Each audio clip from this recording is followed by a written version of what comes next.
Ha?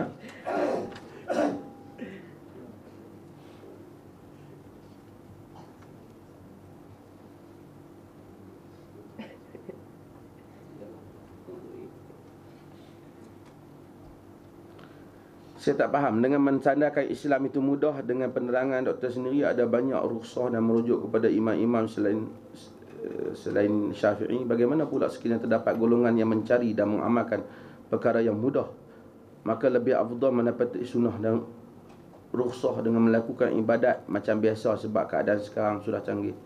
Musafir. Apa yang saya tak faham? Tuan-tuan, kemudahan ada benda. Inna dina yusr, agama tu mudah. Mudah satu hal, tasahul satu hal, iaitu memudah-mudahkan. Itu lain. Mudah satu hal, entah pemudah. Dia ada ifrat, dia ada tafrid. Terlebih menyusahkan, terlebih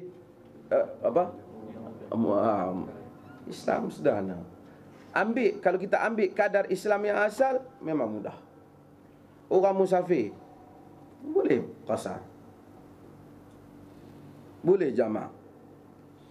Orang kata sekarang dah ada kapal terbang, pasal apa nak qasar?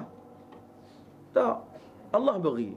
Sahabat pun tanya dah dulu. Tapi Nabi dah kata, pasal apa kita nak jamak, kita nak qasar, sedangkan kita dah tidak dalam ketakutan.